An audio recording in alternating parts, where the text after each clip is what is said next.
এক নম্বরে কি বলেছে, একটি বাক্যে উত্তর দাও। একের এক প্রশ্নে কি বলেছে, চাষ করার জমিকে কি বলা হয়? উত্তর হবে চাষ করার জমিকে ক্ষেত বলা হয়। একের দুই প্রশ্নে কি বলেছে, চাষের কাজে কি কি জিনিস না হলে চলে না? উত্তর হবে চাষের কাজে জমি, জল, সূর্যের আলো, সার, লাঙ্গল বা ট্রাক্টর প্রভৃতি না হলে চলে না। একের তিন প্রশ্নে কি বলেছে, ধান গাছ থেকে কি কি জিনিস আমরা পাই? উত্তর হবে ধান গাছ থেকে আমরা ধান, খড় প্রভৃতি পাই। একের চার প্রশ্নে কি বলেছে, সকল ধরা হেসে ওঠে। এখানে ধরা শব্দটির অর্থ কি? উত্তর হবে এখানে ধরা শব্দের অর্থ পৃথিবী। একের পাঁচ প্রশ্নে কি বলেছে, ধরা শব্দটিকে অন্য অর্থে ব্যবহার করে একটা বাক্য লেখো।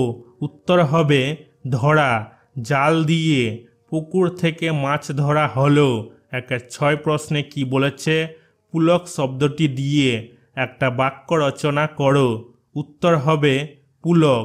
শিশুরা মেলায় অনেক জিনিস দেখে পুলকে ভরে ওঠে। একের সাত প্রশ্নে কি বলেছে, অঘ্রাণ মাসটির পুরো নামটি কি? উত্তর হবে অঘ্রাণ মাসটির পুরো নাম অগ্রহায়ণ।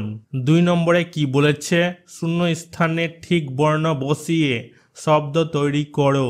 উত্তর ক নম্বরে শূন্য স্থানে বসেছে দন্তনয়ে ধয়ে একার, হয়ে গেছে সন্ধে।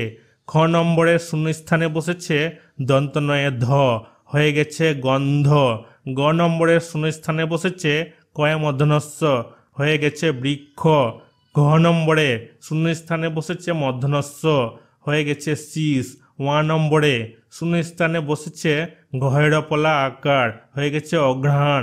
চ নম্বরে শূন্য স্থানে বসেছে দয়রফলা, হয়ে গেছে রৌদ্র।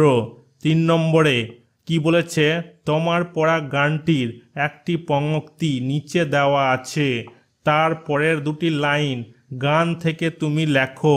সবুজ প্রাণের গানের লেখা। উত্তর হবে রেখায় রেখায় দেয় রে দেখা, মাতেরে কণ তরুণ কবি নৃত্য দদুল ছন্দে। চার নম্বরে কি বলেছে, বাঁ দিকের সাথে ডান দিক মেলাও। এটা হচ্ছে বাঁ দিক, এটা হচ্ছে ডান দিক। বাঁ দিকের সাথে ডান দিক মেলাতে বলেছে। ক নম্বরে লেখা আছে বাঁশের বনে, এটা হয়ে যাবে ওয়া নম্বরেরটা পাতা নড়ে। খ নম্বরে কি লেখা আছে, সকল ধরা, এটা হয়ে যাবে গ নম্বর হেসে ওঠে। গ নম্বরে কি লেখা আছে, বাতাস ওঠে ভরে ভরে, এটা হয়ে যাবে ঘ নম্বর চষা মাটির গন্ধে।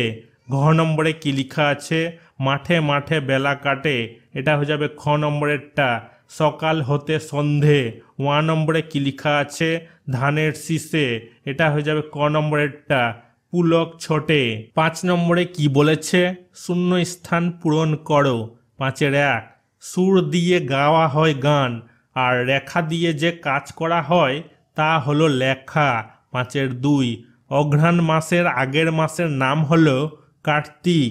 পাঁচের তিন, অঘ্রাণ মাসের পরের মাসের নাম হলো পৌষ। পাঁচের চার, অঘ্রাণ মাস হেমন্ত ঋতুর মধ্যে পড়ে। ছয় নম্বরে কি বলেছে, যারা চাষ করেন তাদের চাষি বলে। উত্তর লেখা হয়েছে তাহলে যারা কবিতা লেখেন তাদের বলে কবি।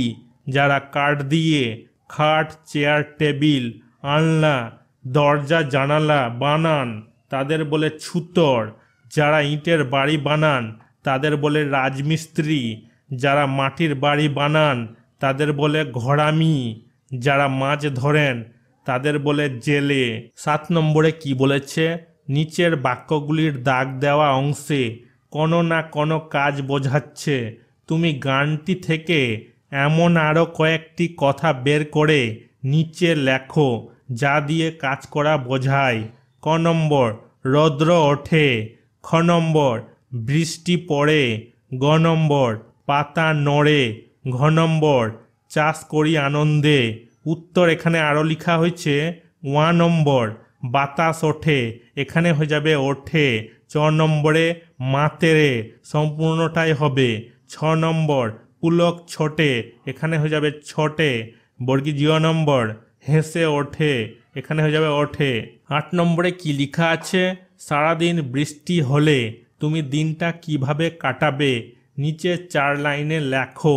উত্তর লেখা হয়েছে, বৃষ্টিতে আমাকে স্নান করতে ভালো লাগে, স্কুল থাকলে স্কুল যাব না, বৃষ্টির দিন আমাকে খিচুড়ি খেতে খুব ভালো লাগে, গল্পের বই পড়ে ও অঙ্কন করে দিন কাটাই, ভাইয়ের সঙ্গে খেলা করি।